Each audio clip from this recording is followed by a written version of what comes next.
요한계시록 20장 1절부터 15절 말씀, 오늘 이 말씀으로 오늘 나누겠습니다. 제목은 영계와 심판대. 우리가 죽으면 어떻게 되는 것인가?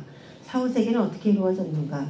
사람이 이 땅에 태어나서 어떤 사람은 좋은 집안에 태어나고, 어떤 사람은 힘들고 어려운 집안에 태어나고, 어떤 사람은 부잣집에, 어떤 사람은 가난한 집에, 어떤 사람은 대통령의 자녀로, 어떤 사람의 일부 막노동, 노동자들의 자녀로 태어나고, 이렇게 공평하지 못한 세상에서 사람들이 비관하고 절망하고 죽고 싶고, 요즘 같은 경우에는 더 그래요. 이제 앞으로 좀 살기가 더 어려워지고, 실업자가 지금 늘어나고 있고, 자영업자들 다 가게가 문 닫고 지금 힘들죠. 많이 어려워요. 그 중에서 신앙을 가진 사람들은 하나님의 약속을 붙잡고 그래도 자신들의 가진 그 믿음의 신념을 가지고 이겨나갈 수가 있는데, 신앙도 없는 그런 사람들은 참 어려웠기 때문에 이럴 때 더 팽배할 수밖에 없는 의식이 뭐냐면은, 돈을 가진 부모를 그런 애들은 좋겠다라는 거죠.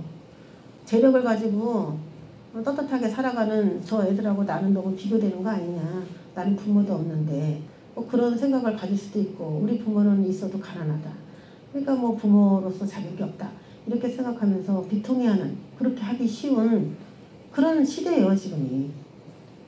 지금은 이제 시작을 한 것일 뿐이고, 그러니까 누누이 이것은 몇 년 전부터 제가 이런 시즌이 올 거라 얘기했기 때문에 이것은 그냥 시작일 뿐이고, 이제 우리가 피부로 와닿는 거는 이제 뭐 내년 되면 피부로 엄청 와닿겠죠. 그러면서 거기에 이제 자신이 어떻게 이 미래를 헤쳐나가야 되는지 각자가 서로 다른 결정들을 할 거예요. 그 결정이 이제 영생일 수도 있고, 영벌일 수도 있고, 죽음일 수도 있고, 사망일 수도 있고, 생명일 수도 있고, 또 누군가의 극적인 도움으로 구원이 경험되는 그런 또 출애굽의 경험들이 또 많은 사람에게도 일어날 거고, 이런 가운데 이제 우리가 살아가고 있는 거예요.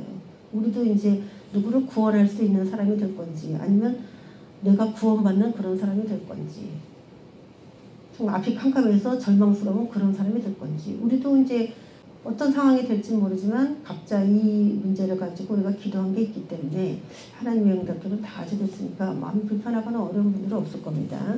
그런데 오늘 이 20장의 말씀을 보면은, 여태까지 이제 그렇게 어려운 시즌, 그 사탄이 마치 전 세계를 장악하니까 이제 그들의 때가 됐구나, 우리는 끝났구나, 절망하면서도 이 시즌을 잘 지나간 하나님의 백성들에게 하나님이 드디어 이제 19장에서 아들을 보내시고 그 아들로 인하여 교회를 다시 일으키셨는데, 그러면 여태까지 교회를 핍박하고 어렵게 했던 그 사탄의 무리들은 그럼 어떻게 될 것이냐?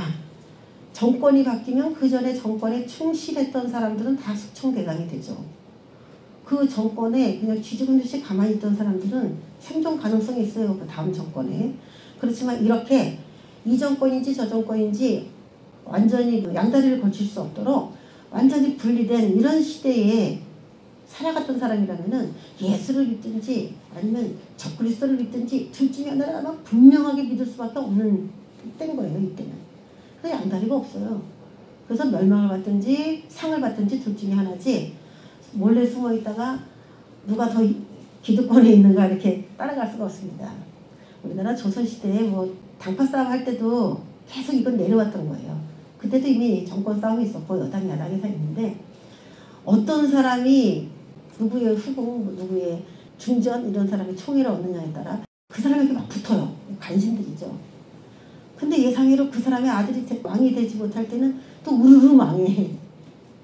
우리나라 이제 역대 조상 때부터 쭉 내려왔던 거 보면은 눈치 작전입니다. 어디에 불 붙어야 내가 살 건가. 그런데 이 마지막 이 정권에는 눈치를 보고 불 붙을 수 있는 그런 때가 아니에요. 확고하게 여기면 여기, 여기면 여기. 왜? 목숨을 걸어야 되기 때문에. 내가 적그리스도를 추종하든지 예수 그리스도를 추종하든지에 따라 내 목숨이 달려있기 때문에 이거는 양다리가 없는 거죠. 거기에 대한 공의로운 심판이 이제 오늘 소개가 되고 있습니다. 저 오늘 이 설교를 하면서 우리나라에도 지금 사탄적 요소로 활동했던 그런 존재들이 있다면은 그들이 뭐 영원히 나라를 다스릴 것처럼 뭐 호언장담하고 해도 우리 절대로 쫄 필요가 없는 거고, 하나님이 이 사람이 정의의 사람이다, 내가 세운 나의 메시아다, 나의 아들이다, 그렇게 해서 이제 선택을 하게 되면은 그 이제 어둠의 정권은 끝나게 되는 겁니다. 그래서 제가 이번 주에도 하나님, 다음 정권에 이 문재인 파당들의 정권이 또 들어올 건지 아니면 이제 개혁이 일어날 건지 그거에 대해서 저한테 응답을 주세요. 내가 이번 주 한 주간 동안에 그 기도를 했거든요. 다음 정권이 어떻게 될 건가요? 그런데 뭐예요? 이게 응답인 것 같아요. 아무래도 이게 결박하여 가둬버린다는 요번 주 말씀이죠, 이거야. 근데 저번 주엔 또 세마포 신부에게 세마포 주는 옷이 그 설교인데 또 누가 나한테 옷을 보냈어. 원피스를. 그래서 나는 이게 왜 갑자기 이 사람이 나한테 옷을 보냈나. 이게 무슨 영적인 의미가 있을 것이다. 그래서 이제 곰곰이 생각을 했는데 신부가 세마포를 받는 그러한 이제 설교가 선포됐잖아요. 그래서 하나님이 거기에 따라 거기에 대한 말씀을 주셨구나. 그러면 20장 오늘 이 말씀도 우리가 교훈적으로 들을 것이 아니라 예언적인 하나님의 그런 증거의 말씀이다라고 볼 수가 있죠. 자, 첫째 1절을 보면은 천사가 무저갱의 열쇠와 큰 쇠사슬을 그의 손에 가지고 하늘로부터 내려오는 장면을 보게 됩니다. 요한이. 이 천사가 무저갱의 열쇠, 이 무저갱은 아비소스라고 그랬어요. 아비소스, 천사들이 갇혀있는 곳. 거기에 또 누가 갇히냐면은 그들에게 동조한 세력들도 거기 들어갈 수가 있어요. 말씀 속에 그렇게 나오는데 무저갱의 열쇠와 쇠사슬을 그의 손에 가지고 하늘로부터 내려옵니다. 그래서 이 지상에서 활동하던 용을 잡았어요. 근데 그 용의 정체는 옛 뱀이고 영적으로는 마귀 사탄. 우리 12장 9절에 나오는 말이죠. 요한계시록 12장 9절에 나오는 말이 20장 2절에 또 나옵니다.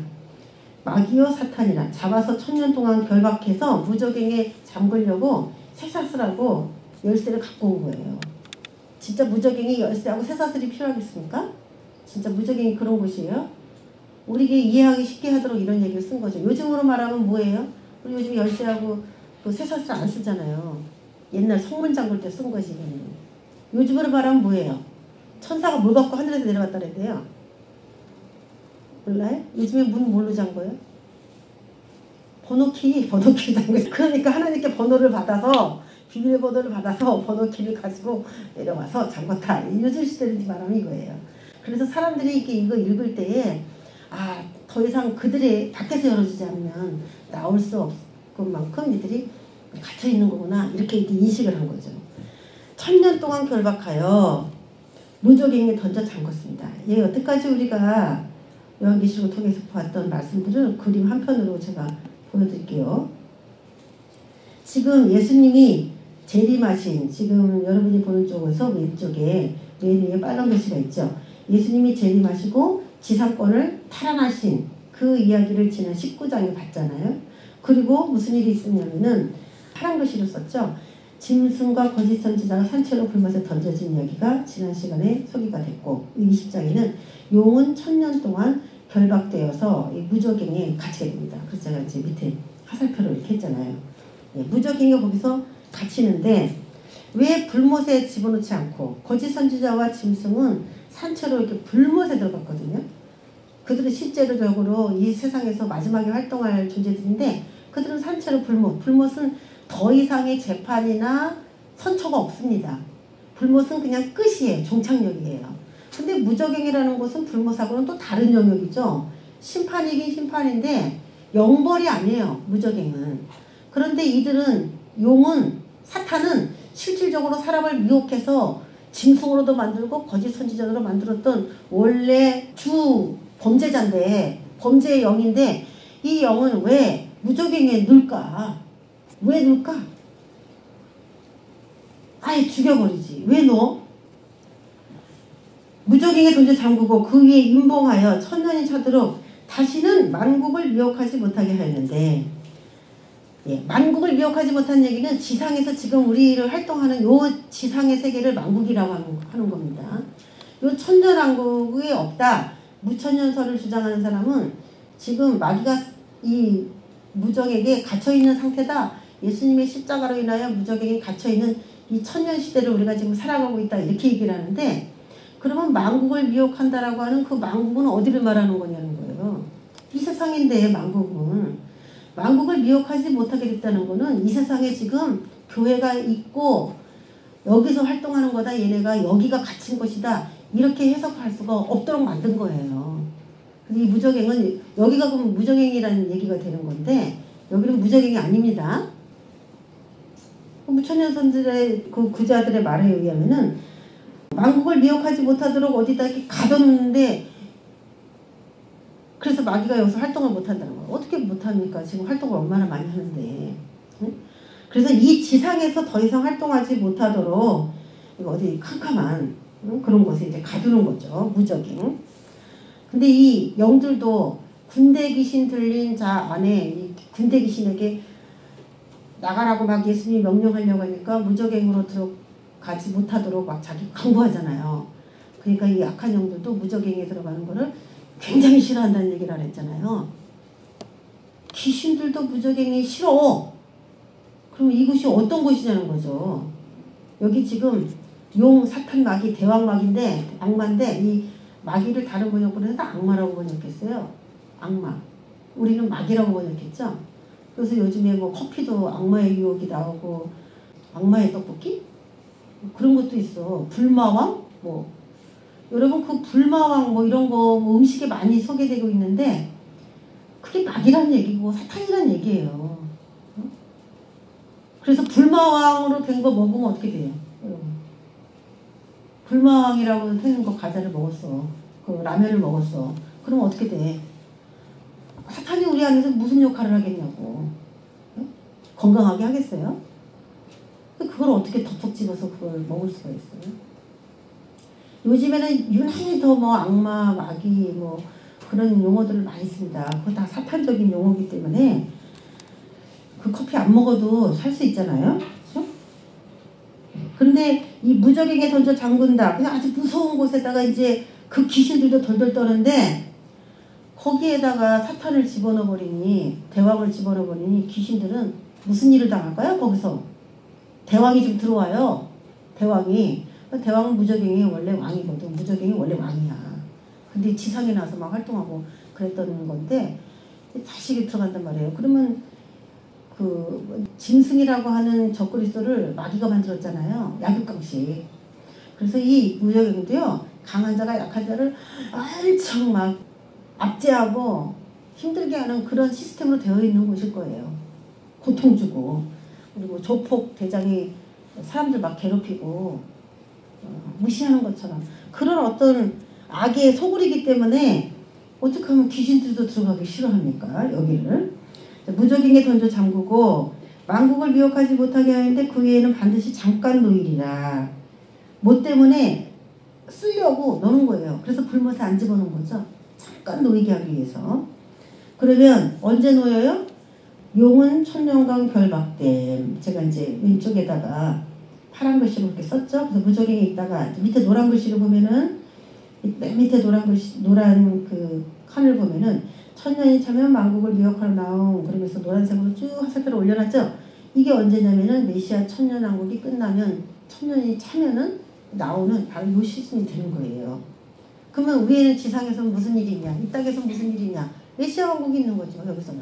우리 예수님이 드디어 나와서 자신 때문에 목숨을 잃은 사람을 위로하고 그들에게 나라를 주고 다스리게 하고 내 백성을 케어하는 거죠. 그런데 다른 정권에 있던 악의 정권에 있던 자들은 불못에 들어가든지 거기에 따른 어떤 심판을 각각 받게 되는 겁니다. 근데 여기서 이제 하나님께서 되게 중요시 여기는 사람이 누구냐면은 이 정권에 대항해서 목숨 걸고 싸운 악의 정권에 대해서 목숨 걸고 싸운 그 사람들을 좀 자리에 좀 높은 데 앉힐까 이렇게 생각하는 마음이 있다는 겁니다. 4절에 또 내가 보자들을 보니 거기에 앉은 자들이 있어 심판하는 권세를 받았더라. 심판은 누가 하냐면 왕이 합니다. 재판관은 왕이 재판을 합니다. 그래서 이 사람은 새 시대의 왕이고 새 시대의 재판관들이에요. 또 내가 보니 예수를 증언함과 하나님의 말씀 때문에 목배임을 당한 자들의 영혼들과 죽은 이유는 여러 가지가 있겠죠. 병 걸려서 죽을 수도 있고 늙어서 죽을 수도 있고. 그런데 이 사람들은 예수를 증언하고 하나님의 말씀이 맞는데 자꾸 아니라고 부인하라고 하니까 거기에 항거하다가 죽은 자들이에요. 그들의 영혼들과 또 짐승과 그의 우상에게 경배하지 아니하고 그들의 이마와 손에 짐승의 표 거부한 자들 그들이 살아서 그리스도와 더불어 천년 동안 왕노릇 한다라고 말합니다. 이 살아서는 살아서예요. 우리 한국말이 지금 산다라는 말이 두 가지인데 이게 헷갈리더라고. 내일을 산다. 이게 이제 그것도 산다고. 죽었다가 산다. 그것도 산다인데 이게 이제 헷갈려요. 그래서 지금 이 본문을 대부분 살아있는 채로 거부하다가 살아있는 채로 쭉 다음 천년왕국을 들어가는 걸로 해석하는 요한계시록 목사님들이 많아요. 저도 그렇게 어떤 목사님한테 그렇게 저도 수업을 들었어요. 그런데 그게 안 맞는 이유는 영혼들에 대한 얘기가 나오잖아요. 예수의 증언함과 하나님의 말씀 때문에 목배임 당한 자들의 영혼들이 살아서 이렇게 해석을 해도 맞는 거거든요.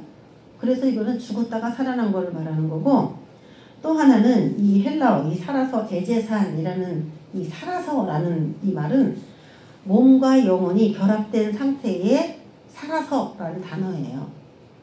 그래서 살아있는 채로 표 안 받겠다고 막 숨어 있다가 특히 예수님 재림할 때까지 살아서 버티다가 천년왕국으로 이렇게 간다. 그런 사람이 아닌 겁니다. 그러니까 몸과 영혼이 결합이 되어서 그래서 부활해서 이렇게 들어가는 그런 사람들이라는 것을 또 용어로도 증거해줘요. 자, 이마와 손에 그의 표를 받지 아니한 자들, 영웅이죠. 하나님 나라의 영웅. 그러면 이 사람들은 어떤 사람이냐면은 하나님의 말씀이 이렇게 얘기를 했는데 저들은 자꾸 아니라고 얘기하는 거죠. 너희들이 믿고 있는 게 거짓말이야 하면서 사람을 꼬이고 미혹했던 사람들인데 거기에 용기 있게 대응하는 사람들이에요. 그 사람들이 살아나는 거예요. 그러니까 하나님이 볼 때는 충신이지, 충신. 그래서 예수님의 다리에 만왕의 왕이요 만주의 주다 이런 이름도 있었고 충신과 진실이라는 그분의 또 자체의 이름이 또 있었어요. 충신. 그 예수님처럼 이 사람도 충신이죠. 충신. 하나님 보실 때. 그런 자들이 1000년 동안 왕노릇하게 됩니다. 심판하는 권세는 곧 왕에게 주는 건데 왕노릇합니다. 그래서 우리가 믿음에 있는 사람들에게 하나님이 뭐 문화를 주고 먼 나라로 갔다가 다시 오셔서 그걸 장사한 걸 내놔봐라 이렇게 하는 얘기도 있고, 달란트를 5달란트 뭐 1달란트씩 주고 10달란트 주고 먼 나라로 갔다가 다시 왕이 와서 주인이 와서 너희가 장사한 걸 내놔봐라 이렇게 하는 얘기들이 있었어요. 근데 그걸 내놨을 때 장사하지 아니한 사람들에 대해서 심판이 이루어지고 잘한 사람에게 너 좀 잘했구나 이렇게 얘기한 것처럼 이들은 열심히 주님의 일들을 한 사람들이죠. 그 사람들에게 5고을, 10고을 너희들이 장사한 거에 맞게 고을을 다스릴 수 있는 권세를 준다라고 이미 소개가 되어 있습니다. 그래서 그 사람들이 그 고을을 다스린다 그렇게 얘기하면 오늘 여기서 말하는 왕에 대한 권세죠. 그래서 그냥 신앙생활 열심히 잘했다 이게 장사했으니 이 뜻이 아니고 신앙생활을 잘한 것은 기본이고 어느 정도까지 잘했느냐, 하나님께 정말 자기 건강이나 목숨까지도 아낌없이 드린 그런 증거를 가지고 있는 그런 사람들에게는 이 새 시대가 확실히 다른 시대가 되는 것이죠. 우리가 세상 일을 해도 다칩니다. 아플 수도 있고, 그리고 나라를 위해서 특별히 일하는 사람은 뭐 국가유공자다 그래서 죽을 때까지 그 자들을 도와요. 국가에서. 하물며 하나님의 나라를 위하여 우리가 몸을 돌보자면 하나님의 일을 못합니다. 이것 따지고 저것 따지다 보면 주님의 일을 다 잘하기가 어렵습니다. 그런데 그런 것들을 무시하고 주님께 일을 한 사람들을 하나님은 어떻게 가만히 내버려 두겠습니까? 그 고통받는 주의 자녀들을. 그래서 결국 그들에게 신원하시는, 그들의 공로를 치하하는 이 자리를 주는데 그것이 바로 왕권이에요. 왕노릇하리. 그런데 그렇게 하나님 앞에 업적을 인정받은 이 목배임도 당하고 짐승의 표 받지 않기 위해서 죽은 자들, 이런 자들은 좋다 이거예요. 왕노릇을 하는데 5절에 그 나머지 죽은 자들은 그 1000년이 차기까지 살지 못하더라 그랬어요.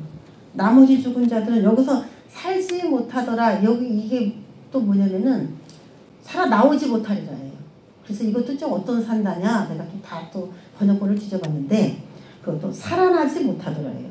그러면 천년 왕국은 메시아가 다스리는 왕국인데 왕들은 거기에 있어요. 그런데 그 나머지 죽은 자들은 그 천년이 차기까지 살지 못하더라 그러면 대부분 나머지 죽은 자들에 들어갈 거예요. 이마 하나 손에 표 받지 않고 하나님의 말씀 때문에 죽은 그런 사람들 아닌 이상 모든 사람들은 거의 다 나머지 죽은 자들에 포함되거든요. 늙어서 죽었거나 병 걸려서 죽었거나 그랬을 텐데 그 사람들은 천년 왕국에 참여하지를 못한다는 얘기예요. 그럼 이 사람들은 어디 있는 사람들이에요 원래? 그 나머지 죽은 사람들은 지금 현재 어디 있어요? 메시아 천년왕국이 있기 전에 죽은 사람들은 원래 어디에 존재해요? 이 사람들은. 우리 죽으면 어디 간다 그랬어요? 각각의 그 음부의 자리가 있는 사람이 있고 또 하나님이 그걸 인정한 사람은 음부에 안 있어도 된다고 그랬죠? 그 예수님 같은 경우에는 음부에 있을 수가 없는 사람이었잖아요. 그래서 이제 요나가 물고기 뱃속에서 토해져 나온 것처럼 예수님은 토해져 나왔어요. 합법적으로 그를 가두려면 죄가 있어야 되는데 합법적으로 그를 가둘 수 있는 그런 명분이 없기 때문에 이게 토해졌어요. 그러니까 다윗도 고백한 거죠. 나를 음부에 썩지 않게 하실 것이미로다. 다윗이 막 소망을 한 거야. 나 음부에 그냥 두지 마세요. 음부에 버려두지 아니하시리로다. 나를 음부에 버리지 말아주세요. 이런 믿음으로 다윗이 평생 살았거든요. 그게 다 음부론이에요. 사람이 죽으면 음부가 있다는 거죠. 왜? 죄 있는 상태에서 천국 들어가면 하나님하고 못 살아요. 힘들어가지고. 속성이 맞질 않아 하느라고. 그래서 엄청난 많은 사람들은 대부분 음부에 있겠죠. 근데 누가 교회는 음부의 권세를 이기리라 싸워야 된다는 얘기죠. 음부에 들어가지 아니하리라 그렇게 말하지 않았어요. 음부의 권세를 이길 것이다 라고 얘기했어요. 이길 것이다. 그럼 뭐냐면 여기서 매일 싸워야 된다는 거예요. 교회는 음부의 권세에게 지지 않으려면 음부에 들어가지 않으려면. 그런데 이기는 사람이 음부를 인식하고 사는 사람이 얼마나 있겠어요. 우리를 죽이려고 누가 오면은 그냥 아니 죽어라 아유 뭐 다 죽는데 뭐 이런 식으로 그걸 구원해달라고 하나님께 막 나가는 사람이 많지 않단 말이에요. 될 대로 되라 그런단 말이에요. 좋은 수가 있겠지. 그리스도인들이 시대가 가면 갈수록 더 나약해지는 것 같아요. 제가 볼 때. 하나님 절대로 저는 이 문제를 하나님께 구원의 문제로 전 요청을 올려드리고 하나님의 이 문제를 해결해 주실 줄 믿습니다. 제가 이런 문제에 빠졌는데 주님 절 도와주세요. 이렇게 안 하는 거예요. 되면 되고 아니면 아니고 되는 대로. 그게 교회가 이렇게 나약해졌는지 몰라요. 그러면서 음부에 절대 안 갈 거라는 믿음들은 또 다 너무 강해. 이게 요즘 현대병이야 내가 볼 때. 너무 인내심도 없고 하나님을 악착같이 붙들고 늘어지려는 신앙심도 많이 사라져버리고 때가 되면 되겠지 넉넉히 있는 약간 그런 신앙생활을 하면서 어떻게 이런 권세하고 싸워 이길 수가 있는지. 그럼 나머지 죽은 자들이 그 음부 안에 있으면은 이 우리 사후세계를 저번에 본 적도 있잖아요. 무적행할 때 제가 그런 얘기 했죠. 이쪽은 무적행이고 이쪽은 음부고 음부마다도 또 턱하니 다 있고 사람들이 안전하게 잠만 자면서 자기 때를 기다리는 의인들이 있고 또 구약의 말씀으로 봤을 때 그런 거예요. 또 뭐 고문당하고 힘든 그런 음부의 세계도 있어요. 각각 자기가 행한 대로 받겠다고 말했기 때문에 그런 세계가 있단 말이에요. 행한 대로 받으려면 뭔가가 있어야 될 거 아니에요. 그래서 무적행도 음부의 한 영역이에요. 그런데 무적행에다가 용을 거기다 가둬버리고 거기에 있는 사람들을 음부에 있는 사람들을 아직도 천년왕국을 빼내지 않으면 그 사람들은 누구나 같이 있는 거나 마찬가지면 용과 사탄이라고 같이 있는 거나 마찬가지죠. 그래서 저는 일단 메시아 왕국이 시작될 때 그리스도의 심판대가 거기 있잖아요. 제가 거기 써놨죠. 그리스도의 심판대. 그리스도의 심판대에서 너는 정말 목숨 걸고 나를 따랐느냐? 그럼 왕노릇해. 그리고 이제 위로 올라가는 거고. 아니야. 하면 이제는 어디? 대기소 이제 가 있어야 되는데 그 대기소가 다 다른 영역이지만 이 사탄과 같이 있는 영역 대기소도 있어요. 있겠죠. 그 나머지 살지 못하는 이 사람들이 하나님 앞에 인정받고 하늘과 새 땅에 이렇게 들어가기 위해서는 자신을 씻어야 된다고. 거룩하게 하고. 그래서 1세대가 죽고 2세대로 자기를 만들어야 되는. 그래서 이 천년이 어떤 사람에게는 축제지만 어떤 사람에게는 어떻게 보면 그리스도의 심판대에서 미치지 못하는 그런 것들을 정화받는 그런 시간을 보내기도 해요. 극과 극의 상황이 천년왕국을 중심으로 펼쳐지는 거예요. 사람에게. 우리는 지금 다 천국 갈 것 같으니까 지금 마음이 평안하죠. 천국에 갈 수도 있어요. 다 못 가는 건 아니지만 100% 다 그럴까? 오늘 말씀을 들으면서 내가 갖고 있는 이 확신이 과연 온전한 확신인가? 맞는 건가? 그걸 점검해보는 시간 되기 바랍니다. 나머지 죽은 자들은 천년이 차기까지 천년왕국 시대에 살지 못해요. 그냥 그 자리에 있는 거예요. 그래서 가로가 닫혀지고 이는 첫째 부활이라 했기 때문에 이 첫째 부활은 4절에 붙어야 되는 말이에요. 짐승의 표 받지 않고 경배하지 아니한 자들이 천년 동안 왕을 노릇하니 그 사람들은 첫째 부활자다. 그렇게 번역을 해야 되는 거죠. 그래서 첫째 부활이다 그랬으니까 죽었다가 살아났다는 얘기예요. 부활이니까. 그래서 이 사람들은 첫째 부활자로서 최고의 부활을 가진 사람이에요. 이 사람들은 어떻게 보면 대환란 들어간 사람인데 대환란 들어가지 않아도 첫째 부활에 동참할 수 있는 사람이 있어요. 누군가. 살아있는 동안에도 예수의 증언함과 하나님의 말씀 때문에 자신이 죽은 것과 같은 인생을 살아가는 믿음의 삶을 살았다면 그 사람도 여기에 다 해당이 되는 것이죠. 다 해당이 돼요. 그래서 우리에게 본보기로 아브라함, 이삭, 야곱, 요셉 이런 사람들을 다 소개한 거예요. 그 사람들이 이 7년 동안에 3년 반 동안에 못 배임당하고 그러진 않았어요. 그 사람이. 그렇지만 그 사람들은 이긴 자의 표본으로 성경에 기록되도록 하나님이 허락을 하셨어요. 근데 그들의 일대기를 보면은 잠깐 이긴 거 이런 거 하나 딱 이렇게 써놔도 되는데 아브라함 같은 경우에 야곱 같은 경우에 쭉 죽을 때까지 막 써놨어요. 야곱도 죽을 때까지 쫙 썼어요. 왜 그럴까요?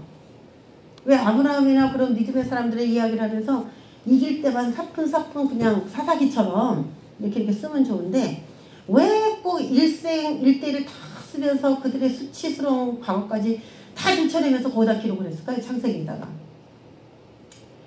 이거는 뭐냐면 믿음의 변천사. 그 믿음으로 다 될 것 같으면 영생을 얻을 것 같으면 그 한 커트만 딱 그냥 가나안 땅 순종하고 들어갔다. 그것만으로도 그냥 믿음이 인정된 거예요. 그리고 15장에서 그냥 칭의 아브라함이 의롭다 여김 받았다. 그걸로 그냥 그 다음에 안 써도 돼. 칭의가 됐으니까. 근데 그 뒤에 일까지도 막 너무 자세하게 썼거든요. 이건 뭐냐면 칭의가 목표는 아니라는 거잖아요. 물론 그것도 구원 받은 것이지만 완전한 구원, 인간이 완전한 구원을 받아야 될 이유가 있기 때문에 칭의에서 끝내지를 않은 것이라는 것이죠. 그래서 아브라함이 일생을 살아가면서 그가 칭의에서 멈추지 않고 그것을 완전한 의로 만드는 과정을 인간에게 설명하기 위해서 아브라함의 일대기를 기록한 거 아니겠습니까? 야곱도 마찬가지고 이삭도 마찬가지고. 무엇이 더 완전하냐 이거예요. 하나님은 이제 완전한 세계를 만들어놨기 때문에 거기에 인간이 완전한 상태로 들어가기를 원하는 것이죠. 구원을 안 한다는 게 아니에요. 칭의만 받은 사람이 구원 안 된다는 게 아니에요. 구원을 받아요. 그렇지만 완전해지지 못한 것에 대해서는 학습, 교화 이런 작업들이 필요한데 우리가 지금 살아가는 이 시대에 우리 참 교화 받고 있어요. 지금 다. 너 이렇게 하면 안 된다. 똑바로 살아야 된다. 너 왜 그렇게 사니? 신앙생활은 그렇게 하니? 그런 교화의 작업이 지금 이루어지는 것이 우리에게 훨씬 낫지 않냐는 거예요. 이 땅을 살아가는 동안에 그런 인식으로 사는 게 얼마나 중요한지를 설명하기 위해서 지금 이렇게 얘기를 하는 거예요. 겁주려고 하는 게 아니에요. 이게 절대. 난 다 됐어 라고 생각하고 방심하니까 그러니까 이런 말들을 써놓는 거예요. 그렇게 방심해서 얻어질 수 있는 천국은 분명히 아니라는 걸 알아야 됩니다. 첫째 부활에 참여하는 자들은 복이 있고 거룩하도다. 둘째 사망이 그들을 다스리는 권세가 없다. 이게 뭐냐면은 불못에 들어가는 게 둘째 사망인데 이들은 불못에 절대 들어가지 않는다예요. 그러면 아직 천년이 되도록 살아나지 못한 사람은 불못에 들어갈 가능성이 있다는 거예요? 없다는 거예요? 있다는 것이죠. 그런데 교화, 칭의를 인정받은 사람은 이제 죽여버리는 방법을 쓰는 게 아니라 거룩하지 못한 것을 더 거룩하게 하는 교화의 방법이 그들에게 이제 임할 것이죠. 자, 이것을 새로운 도표로 한번 다시 본다면은 한눈에 보는 하나님의 경륜, 이제 우리가 요한계시록까지 끝나가기 때문에 자, 구약의 시즌이 4,000년입니다. 신약은 2,000년이에요. 그래서 우리 신약의 이제 파란 부분에 살고 있는데 신약의 2,000년이 끝나는 마지막 때가 되면은 7년이라고 하는 것 시대가 온다. 전 3년 반, 후 3년 반이라고 해서 총 7년의 그런 마지막 교회 시대가 마감되는 그런 때가 있을 것이다. 그런데 전 3년 반에 짐승이 출현하고 두 주님도 같이 출현한다. 출현은 이때 해요. 근데 적극적인 활동은 언제 해요? 짐승은 전 3년 반이 끝나면. 그 전에는 평화로운 왕으로서 등장을 하는 것일 뿐이고 전 3년 반이 끝나면 자기의 본색을 드러나고 드디어 자신이 평화의 이미지를 가지고 악을 행할 수 있는 합법적인 걸 얻은 거야. 민심을. 그래서 전 3년 반이 끝나면 짐승이 통치하고 그때부터는 본색을 드러내고 활동하기 시작하기 때문에 대환란이다. 이렇게 말할 수 있는 것입니다. 예수님이 재림을 하시고 예수님이 재림하면은 운명이 달라지죠. 용은 무적행으로 가고 짐승과 거짓 선자들은 불못에 들어가고 그리고 천년이 끝나면 이들이 다시 나와서 국가 마곡의 전쟁이라는 전쟁을 일으키고 이제 영혼 세계로 누가 들어갈 것인가 이제 다시 한번 백보자 심판 때가 펼쳐진다라고 그렇게 이야기를 하고 있는 겁니다. 그에 대한 얘기가 이제 7절부터 나와요. 천년이 참에 사탄이 그 옥에서 놓입니다. 예, 맨 밑에 있죠. 용은 무적임으로. 그리고 나중에 천년이 끝나면 다시 화살표가 위로 올라가서 한번 다시 올라오는 게 나오죠. 8절. 그 용이 나와서 뭘 하냐. 나와서 땅의 사방 백성. 아까 말하면 1절부터 6절 사이에서 말한 그런 말로 보면 만국을 미혹하게 허락받는다. 이런 뜻이죠. 만국. 메시아 왕국인데 나와서 땅의 사방 백성 곧 국가 마곡을 미혹하고 지난 시간에 여러분이 생각나는지 모르겠는데 국가 마곡 전쟁 아마겟돈 전쟁 할 때 제가 잠깐 소개했어요. 그때 예수님을 대적해서 일어난 전쟁이 국가 마곡 전쟁이었다. 그런데 이 뒤에 국가 마곡 전쟁이 나온단 말이에요. 천년왕국 끝나고. 그러니까 헷갈려. 그런데 미스에 그쳤던 국가 마곡의 주범자가 누구냐면 용이었다는 거예요. 용. 그래서 이 예수님 재림하기 전에 국가 마곡의 전쟁이 일어나서 하나님 나라를 그냥 이루지 못하도록 막아내려고 했는데 미스에 그쳐가지고 결국은 착장 신세를 지게 된 거죠. 그런데 그들이 풀려나면은 뭘 하냐면은 다시 미스에 그쳤던 그 일을 다시 하는 거예요.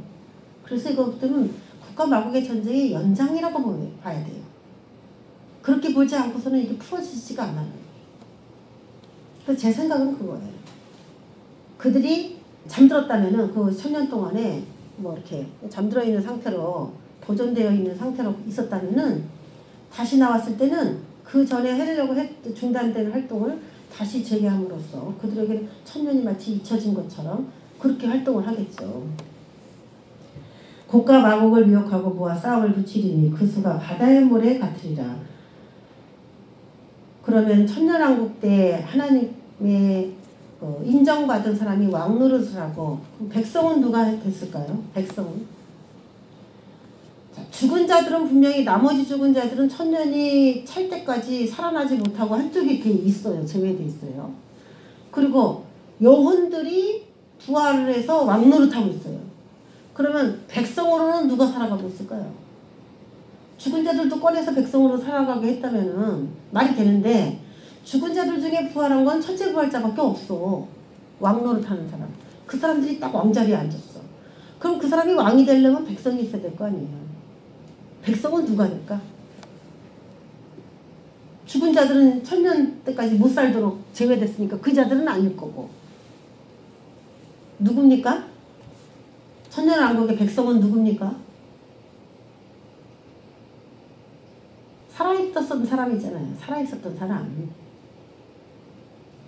살아있었던 사람 중에 살아있는 사람을 다 재판을 해가지고 불못에 다 던져버리는 일이 그리스도의 심판대에서 일어나가지고 천년왕국이 시작됐다라면은 괜찮겠지만은 거기서 그리스도의 심판대에서 어떤 규정이 있을 거예요. 예수님의 규정이 그런 것들요.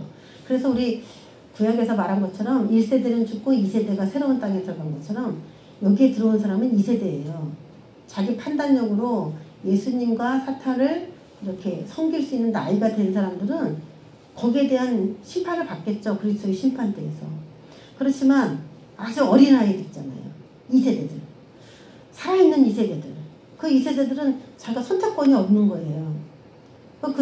걔네들은 아직 자기의 의지로 어떤 신이 나의 참신이다라고 고백을 하지 않은 거잖아요.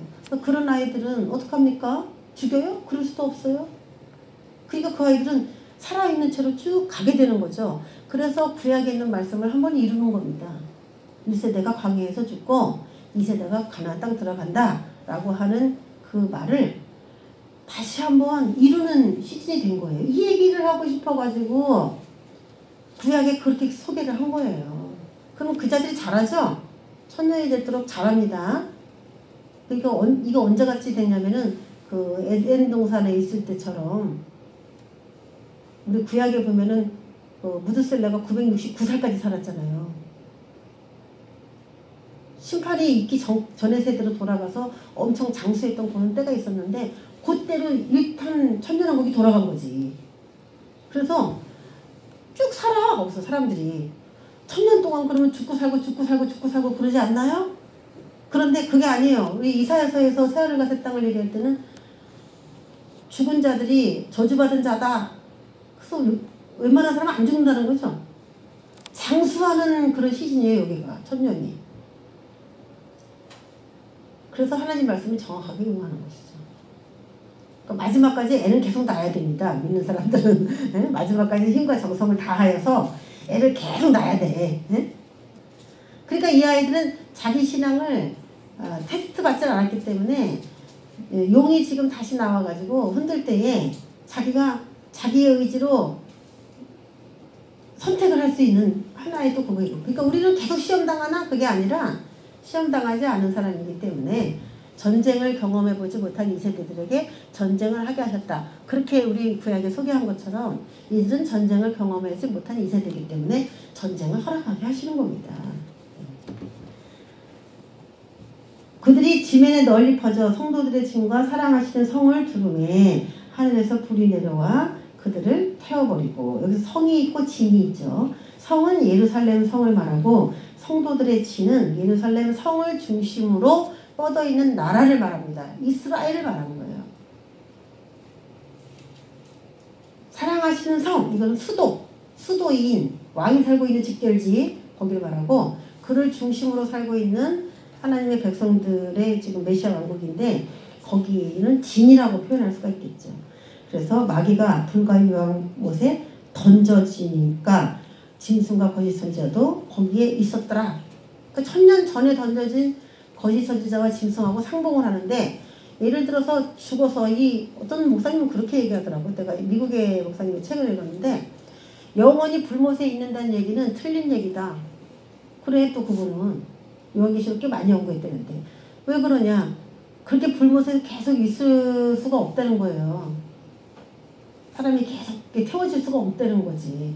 그래서 그냥 하나님의 심판의 불을 말하고자 하는 것이지 영원히 그 불못에서 고통받는 것은 아니다라고 얘기를 하는데 오늘 이 말씀을 보면은 천년 후에 들어간 용이 거기 딱 들어갔는데 누굴 얘기하냐면 천년 전에 죽었던 짐승과 거짓 선지자 얘기를 해요. 그럼 뭐예요? 없어져 버렸다면은 죽어서 없어져 버려 가루가 돼버리고 뭐 해체돼 버렸다면은 짐승과 거짓 선지자도 거기 있어 이런 말을 할 필요가 있습니까? 없잖아요. 이게 참 이상한 이론들도 지금 많이 나오고 있어요. 자, 그리고 11절에 보면은 백보자 심판대가 이제 펼쳐집니다. 예, 오늘 이제 주요 제가 할 얘기는 심판대에 대한 얘기입니다. 우리가 죽은 다음에 과연 이 심판대가 어떻게 되어 있는가 조직을 한번 이제 보겠습니다. 사후세계, 죽은 다음의 세계죠. 사후세계 심판의 확실성, 예, 사후세계의 심판이라는 게 있냐? 죽은 다음에 심판이 있냐? 네, 있다는 거죠. 히브리서 9장 27절에 보면은 한 번 죽는 것은 사람에게 정해진 것이요 그 후에는 심판이 있으리니. 언제 있어요 심판이? 죽은 다음에. 죽은 다음에. 지금 제가 도표를 보여드린 데서는 그리스도의 심판대라고 해서 딱 그리스도의 심판대가 있는 위치가 거기 있었어요. 천년왕국 시작될 때. 근데 여러분 그리스도의 심판대가 딱 거기만 있는 게 아니에요. 우리가 사후세계에 어디로 이렇게 가려면은 그 사람은 어디로 가야 되는지 누구한테서 심판을 받아야 되는 거예요. 재판. 심판은 곧 재판을 말합니다. 재판을 다 받고 너는 석방, 너는 뭐 1년, 너는 2년 뭐 이렇게 우리가 형량을 받듯이 죽은 다음에 그리스도의 심판대는 각 사람에게 각각 임하는 거예요. 근데 지구로 보면은 이제 거기 온 거지. 그리스도의 심판대가. 1000년 전에. 예, 되십니까? 우리에게는 그리스도의 심판대가 죽은 다음에 바로 있어요. 그 후에 심판이 있으리니 고린도후서 5장 10절에 보면은 우리가 다 반드시 그리스도의 심판대 앞에 나타나게 되어 각각 선악간에 그 몸으로 행한 것을 따라받으려 함이라. 여러분 그리스도 심판대면 또 예수를 믿냐 안 믿냐 요것만 따질 것 같잖아요. 그리스도를 기준으로 한 심판일까? 예수님이 딱 앉아가지고 너 나를 아들로 믿어 안 믿어? 나를 메시아로 인정했어 안 했어? 그거 따질 것 같잖아요. 근데 여기서 보면 뭐 얘기해요? 각각 선악간에 그 몸으로 행한 것을 따라 받으려 합니다. 네가 정말 나를 믿는다면 내가 너한테 그걸 원했는데 너 왜 그걸 하지 않았어? 이건 뭡니까? 교제죠. 그분과의 교제, 사귐. 그분과의 삶, 소통을 말하는 거예요. 이거는. 이 행동이니까 내가 많이 뭐 구제하고 성교하고 그것만 얘기하는 게 아니라 그분은 말씀인데 그 말씀을 우리에게 줬으면은 그거를 우리가 이행해 드려야 되는 거죠. 그러니까 지금도 우리가 조심해야 될 게 예수를 믿으면서 그분과 소통이 되고 있지 않으면 안 돼요. 마음으로 늘 그분과 소통하려고 마음가짐을 그렇게 먹어야 돼.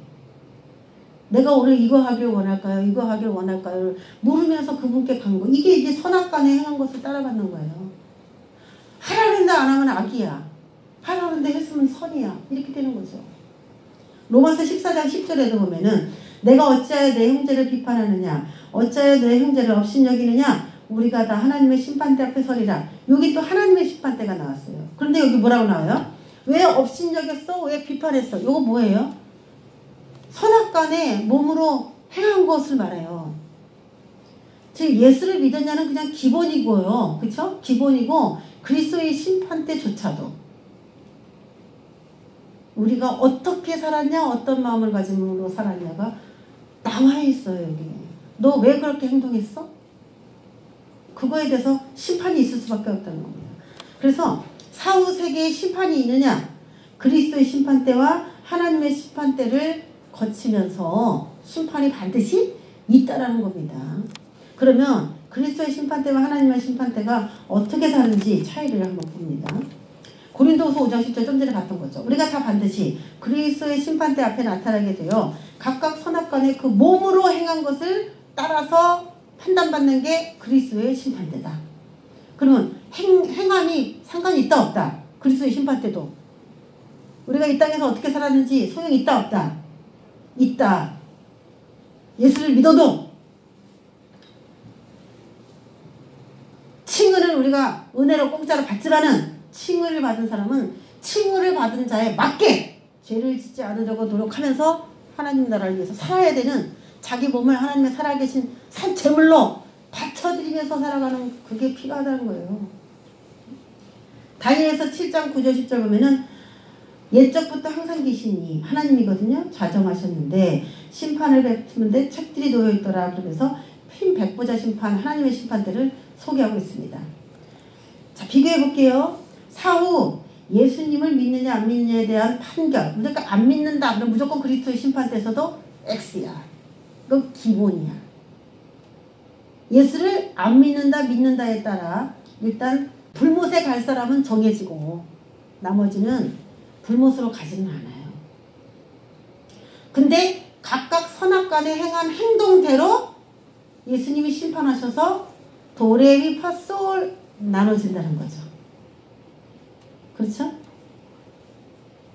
그리고 또 하나님의 심판대, 영벌과 영생을 나누는, 물론 그리스도의 심판대도 영벌과 영생이 있을 수 있습니다. 그리스도의 심판대도. 예수를 안 믿으면 영벌이야.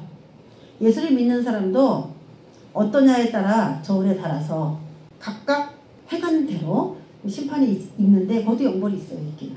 그렇지만 영생과 영벌이 그리스도의 심판대도 있지만 최종 심판이에요. 하나님의 심판대는. 더 이상 그 심판을 번복할 수 없는, 더 이상 또 그 다음에 심판이 또 있는 그게 없어. 대기장소에 있는 사람까지도 다 끄집어서 심판대 앞에 세우고 심판하는 마지막 재판, 인류의 마지막 재판. 그래서 이 영벌과 영생의 모든 권한은 하나님이 갖고 계신다는 것이죠. 아들도 있어요, 이게. 자, 그런 논리대로 우리를 이제 말씀을 한번 보겠습니다. 예수님을 믿는다. 우리가 예수님을 믿잖아요. 예수님을 믿는다. 그런 사람은 심판을 아예 심판에서 자유로울까? 우리 무조건 영생할까? 그 문제에 대해서 한번 봅니다. 자, 예수님을 믿는 자의 심판의 예를 보겠습니다. 예수님을 믿는다고 자기가 생각을 했는데도 심판당한 예들이 나와요. 자기가 예수님을 믿는다고 생각했는데, 마태복음 25장 6절에서 12절 말씀 보면 신랑이로다 맞으러 나오라. 이거 누구예요? 어떤 이 신랑 누구예요? 예수님. 예수님이 신랑이로다. 예수님을 신랑이라고 생각하는 사람은 자기를 뭐라고 생각하는 거예요? 신부라고 생각하는 거죠? 그러니까 이거 자기가 예수 믿는다고 생각한 거예요. 그들이 살아간 사이에 신랑이 왔는데 문이 닫혀버렸어요. 안 데리고 갔어. 그 신부를. 그리고 예수님이 하시는 말이 그 신랑이 그 신부를 향해서, 자칭 신부를 향해서 내가 너희를 알지 못하노라 이렇게 얘기했다는 거예요. 자기가 예수를 제대로 믿는 사람인 줄로 100% 믿고 있었는데 신랑 되신 그분이 딱 와서 외간 여자 취급을 했다는 거죠. 문을 탁 닫더니 내가 너를 알지 못한다 그랬다는 거예요. 자, 이유를 우리가 이제 한번 생각해봐요. 이 말씀을 알고 있으니까 이유를 생각해봐요. 뭐 때문에 그랬어요? 이 여자가 뭐가 문제가 있었어요? 기름 준비되지 않아서. 기름 준비되지 않았다는 이유로 문을 닫아버렸어요. 모른다 그랬어요. 성령을 통해서 하나님과 소통을 해야 되는데 예배 생활만 한 거예요. 그냥 예배만 왔다 갔다 한 거예요. 성령님이 그 사람에게 충만하게 임해야 하나님의 뜻을 전달받고 하나님이 미워하는 짓을 안 할 텐데 성령님의 교통을 인정하지 않은 거죠. 기도 생활도 없고 당연히. 자, 25장 28절부터 30절 말씀 보면 달란트 비유가 나옵니다. 그 다음의 비유인데, 한 달란트 가진 자를 걸 빼앗아서 10달란트 가진 자에게 주어라! 그러면서 한 달란트를 가진 자에 대해 나오는데, 이 달란트는 뭐냐면은 예수님이 친히 주신 거예요. 그 사람에게. 장사하라고 해서 준 거예요. 이 달란트가 뭐라 그랬어요? 우리 이제 예수님이 가면서 우리한테 돈 줬어요? 우리한테 돈 주면서 나를 따라가 그랬어요? 예수님께서 돌아가시면서 너는 모든 민족으로 제자를 삼아 세례를 주고 아버지와 아들과 성령의 이름으로 세례를 주고 나를 가르치고 그 가르친 것을 지켜 행하도록 하라고 명령했어요. 그게 장사하라는 거예요. 달란트예요. 그게. 내가 너에게 분부한 모든 것을 가르쳐서 지키도록 그거 해라. 나는 못 배워가지고 잘 말씀을 몰라요. 그러면 너는 한 달란트만큼만 남겨. 너는 그럼 넌 하나님에 대해서 아는 게 없으니까. 예수님은 구원자다. 나 그거밖에 몰라요. 그러면 너 그거 전해. 예수님은 구원자입니다. 예수님은 구원됩니다. 그거 전해. 그럼 그거 장사예요. 어디 우리에게 돈을 준 적 있어? 금 34kg를 누가 줬어 우리에게? 하나님 나라를 증거하고 알리라는 거죠. 그거. 근데 안 했어. 그랬더니 뺏어가지고 이 무익한 종을 바깥 어두운 데로 쫓으라 했어요. 자기는 달란트를 갖고 있기 때문에 쌓아뒀지만은 자기는 하나님께 그걸 받았기 때문에 자기는 100% 성도인 줄 믿고 있었거든요. 그런데 뺏겼고 바깥 어두운 데를 내쫓겼는데 바깥 어두운 데는 누가 살고 있어요? 어두운 데는 누가 살고 있어요? 아까 용을 갖다가 무적인데 집어넣었잖아. 1000년 동안 살지 못하게. 그리고 나머지 사람들은 살아나지 못하도록 거기 그냥 있는 거예요. 그럼 거기 누구랑 같이 있는 거예요? 같이 그냥 있는 거예요. 그냥 거기. 자칭 그리스도인이다, 성도다고 하는 사람들이 자기는 믿는 사람인 줄 알았는데 뭐 거기 들어가게 된 거죠. 여러분, 우리에게 분부한 모든 것들을 가르치고 사람들을 권면하고 세우는 거, 이거는 필수입니다. 반드시 해야 됩니다. 목사만 해야 되는 게 아니에요. 목사니까 그걸 하고 난 안 해도 되지. 절대 그게 아니에요. 이 밖을 어두운 데는 어떤 데입니까? 틀 피우면 이를 가라. 뿌드득 뿌드득. 이를 가는 곳이에요. 이거 뭐 즐겁겠어요 여기가? 이를 가는 곳인데. 하나님이 이런 사람을 믿는 자라고 하지 않았다는 거예요. 그리스도의 심판대에서 너는 나를 믿는구나라고 인정 못 받았다는 예를 제가 지금 보여드린 거예요. 또 하나의 예는 마태복음 25장 41절에 양과 염소의 비유죠. 주여, 우리가 어느 때에 주께서 줄이신 것이나 목마른 것이나 하면서 쭉 헐벗은 것을 보고 우리가 공양하지 않았습니까? 라고 얘기하면서 뭐라고 하냐면 주여, 예수님을 주여라고 그래요. 인자가 왕자에 앉아 계실 때 재판할 때 모습인데 그 예수님한테 주여, 우리가 어느 때에 주께서 줄이신 것을 돌보지 않았습니까? 라고 말해요. 주님이라고 불러요, 예수님을. 자기는 믿는 사람이라 생각했다는 거죠. 그런데 성경은 뭐라고 기록하고 있습니까? 왼편에 있는 자들을 염소라고 얘기해요. 이들은 예수님을 주님이라고 불렀는데 하나님은 그들을 염소 새끼라고 불러요. 저주를 받은 자들이라고 얘기해요.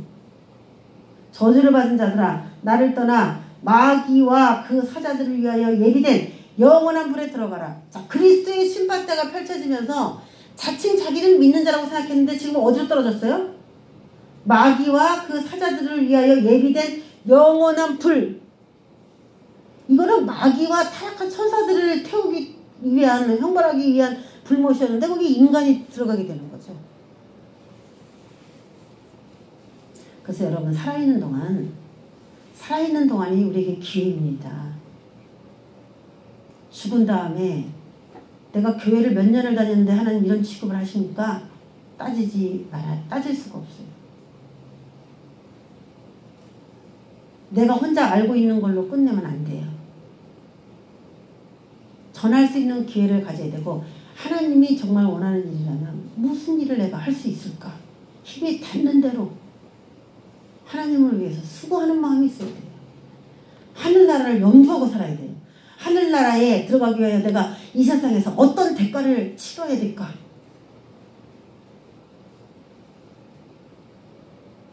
이 땅에서 뭔가 목숨은 내놓지 못할 망정, 목숨까지는 못 드릴 망정, 이건 나에게 정말 목숨과 같은 것입니다 라고 하는 어떤 삶이라도 뭔가 보여줘야 되는 거잖아요. 그래야 하나님이 우리 목숨을 살려주죠. 내가 하나님께 귀한 걸 드렸는데 하나님이 나한테 지옥을 주겠습니까? 우리가 하나님께 내 생명을 바쳤는데 하나님이 네 생명은 나 안 받는다 그러면서 우리 쳐내겠습니까? 이게 우리의 이 30년 후의 모습이 아니에요. 우리는 내일 죽을 수도 있고 오늘 밤에 갈 수도 있어요. 사람들한테 유언을 하고 죽을 수도 있지만 유언을 하지 못하고 혼자 조용히 쓸쓸히 죽을 수도 있어요. 아무 손도 행하지 못하고. 이렇게 생각한다면 우리가 지금 하루하루 살아가는 방법이 옳은가를 점검할 수가 있죠. 자, 지금 요약을 해보자면은 지금 자기는 예수를 믿는다고 생각했는데 그리스도의 심판대에 딱 걸리면은 뭐 하나님의 심판대는 가나 마나야. 그렇죠? 그리스도 심판이 때를 일단 통과를 해야 될 거 아니에요? 아니면 지금 마귀와 사자들을 위하여 예비된 불에 들어가 버리니까. 첫 번째, 기름 준비 안 된 자. 그리스도 심판대 통과 못해요. 기도하고 살아야 되는 이유고 마음으로 하나님하고 소통하면서 살아야 되는 이유예요. 또 두 번째, 장사하지 않은 자. 내가 가진 복음을 널리 알리지 않는 자, 퍼뜨리지 않는 자. 세 번째, 선을 행하지 않는 자. 선을 행하지 않는 자가 어떻게 그리스도의 심판대에서 통과해요? 왜? 예수님은 자기 목숨을 하나님의 명령에 순종해서 죄 있는 사람들을 위해서 죽였어. 자기가 선을 행한 그분인데 그분 앞에 가서 어떤 희생도 하지 않았다고 하면서 무슨 나를 좀 선처해 주세요 이렇게 할 수가 없잖아요. 자, 그러면 그리스도의 심판대가 이런 식으로 여러분 그리스도 심판 때 잘 통과할 수 있겠어요? 걸리겠어요? 어떻게 생각을 한번 해보세요. 난 통과할까 가능할 것 같다. 지금 보니까 확실해졌다. 보니까 난 100%인 것 같다. 손 들어봐요. 자신 없잖아.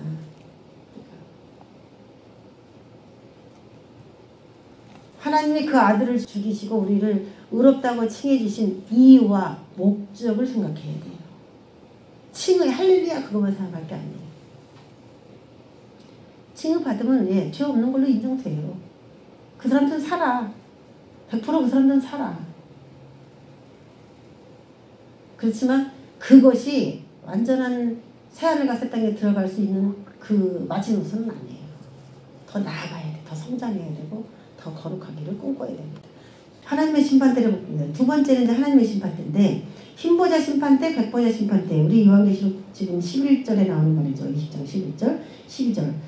죽은 자들이 큰 자나 작은 자나 그 보좌 앞에 서 있는데 책들이 펴있고 또 다른 책이 펴졌으니 요즘 말로 말하면 하나님이 컴퓨터를 켜셨는데 거기에 명단지 쭉 나온 거죠.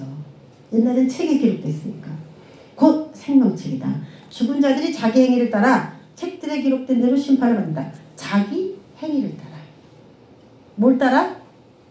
행위를 따라. 그럼 지금 다 두 가지 심판대가 다 뭘 봐요? 다 행위를 본다는 거예요. 어떻게 사는가. 그랬더니 바다, 뭐 사망, 음부도 지금 있는데 다 죽은 사람을 내줘요. 음부에서 죽은 사람이 이때 나오는 거예요. 이때. 천년하고 끝나면. 그럼 나머지 사람들은 천년이 차기까지 살지 못하더라. 그 사람들인데 그 사람들이 지금 언제 살아나온 거예요? 지금 살아나온 거예요. 지금. 백보자 심판대로 지금 나오는 거예요. 그래서 그 전에 천년왕국이 있기 전에 죽은 싸그리 다 죽은 사람들은 다 천년이 끝나면 백보자 심판대에서 딱 올려놓고 그때 이제 심판을 받는 것이죠. 14절 사망과 음부도 불못에 다 던져주고 이제 필요 없어. 죽은 사람을 가두는 음부, 사람을 죽이는 사망 필요 없어. 왜? 새롭게 펼쳐지는 새 땅은 사망도 없습니다. 죽은 다음에 대기장소인 음부도 없습니다. 없기 때문에 이때 없어지는 거예요. 그러면 그 전에까지는 필요했다는 얘기죠. 음부가 필요했다는 얘기예요. 음부가 없다. 절대로 그럴 수가 없어요. 없으면 없애버렸겠지. 그때. 있습니다. 이것은 둘째 사망, 곧 불못이다 해서 둘째 사망으로 완전히 가든지 불못에 완전히 가든지 아니면 둘째 하늘나라 영원한 새하늘과 새 땅이죠. 첫째 하늘나라는 어디예요? 메시아 왕국. 둘째 하늘나라는 어디예요? 새하늘과 새 땅. 그렇죠?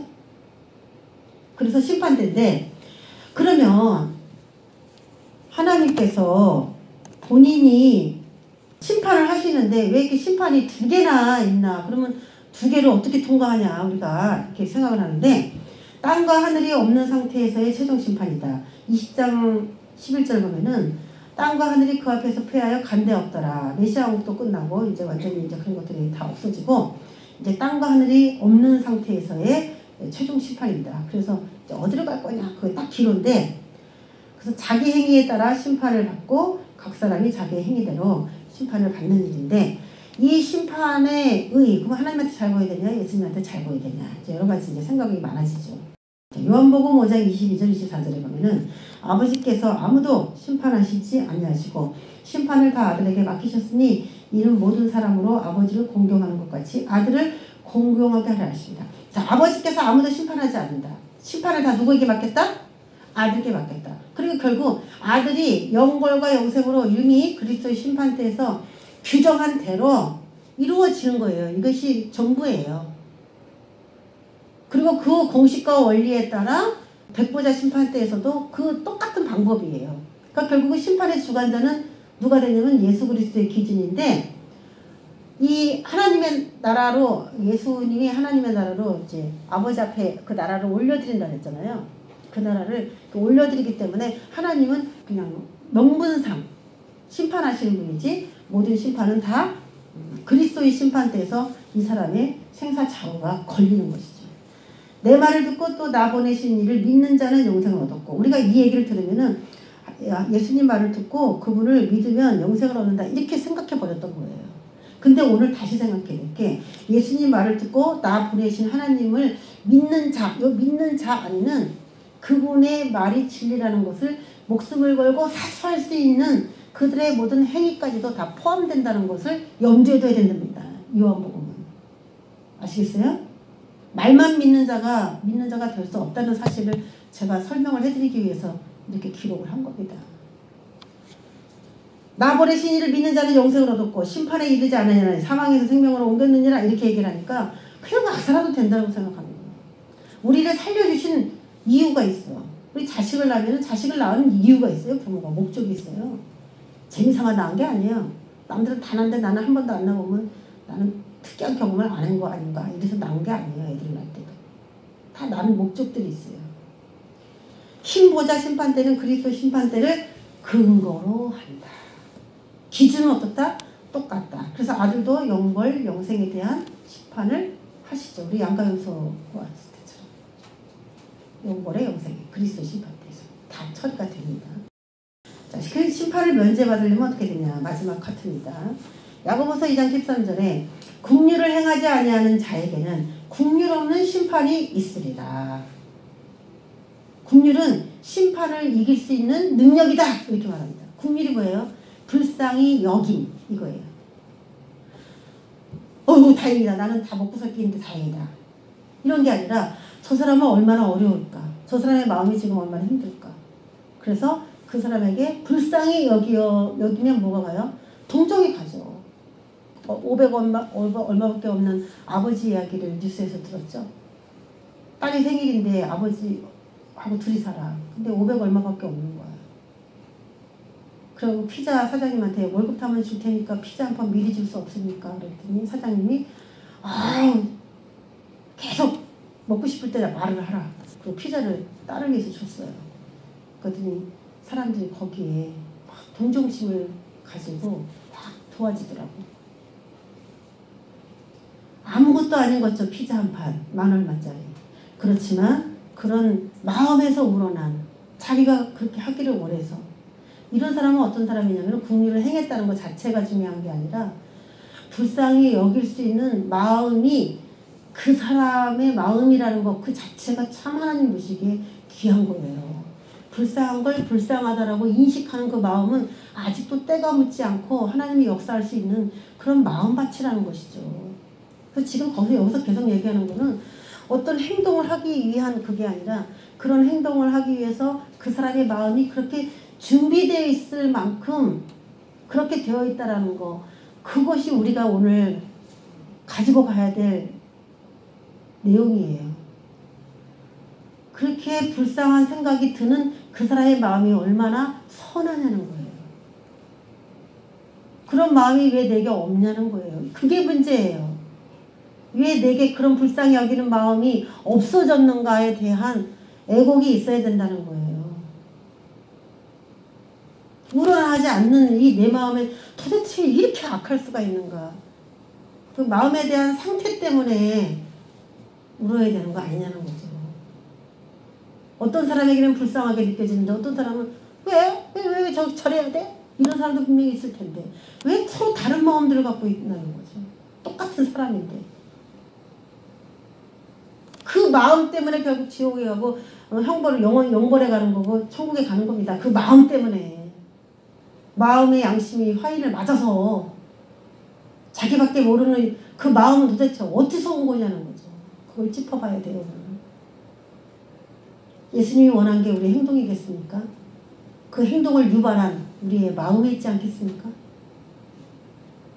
선을 행하는 것처럼 포장할 수도 있겠지만 한 번은 할 수 있겠지만 마음을 잊어버리면 영원히 더 이상 그런 행동을 할 수가 없는 겁니다. 한 번밖에 할 수가 없는 겁니다.